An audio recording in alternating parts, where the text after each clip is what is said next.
Assalamualaikum everyone. I am here to discuss theories of meaning. First of all, we discuss background of the meaning. Semantics.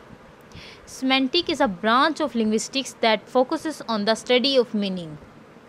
The word semantic was first time used by Michael Braille in 19th century to explain the problems of understanding that is associated with the word selection and connotation.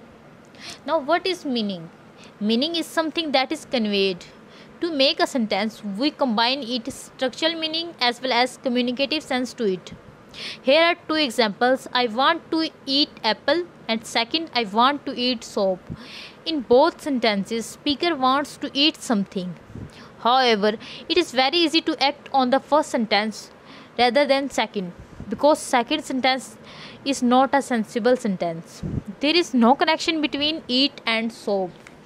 We can see that how just a single word change the meaning of an entire expression. There are more and more ways to explain meanings in an expression.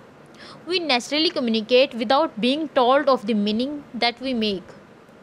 We just communicate, we don't explain our communication. For example, when a student came in late into the class, often teacher says that आप तो बहुत जल्दी आ गए. It doesn't mean that teacher want to encourage the student. Actually, teacher want to discourage this habit of being late.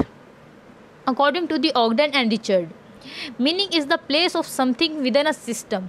The meaning of a word is grasped in relation to its surrounding. Let's suppose we take example of word sai. When we call this word in Punjab, it refers to the person who is not sensible. When we call the same word in Sindh, it means that a powerful person or a politician. There are many theories of meaning like speech act theory, mentalism theory and referential theory. We just explain referential theory. Two scholars, Ogden and Richard, gives this theory in 1927. They clearly define meanings in terms of reference. According to this theory, linguistics expressions have meanings. They do because they stand for things. For example, the name Adolf Hitler denotes the person Hitler. The second example is that the cat sat on the mat. The word cat refers to the cat and the mat designates the mat. And as well, there are three key terms of this theory: reference, symbols and referent.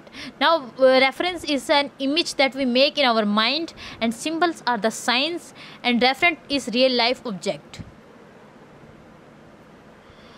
For example, let's suppose we take a word of dog. The word dog is a symbol. Now what will be reference and what will be referent? The reference will be barking and referent will be dog.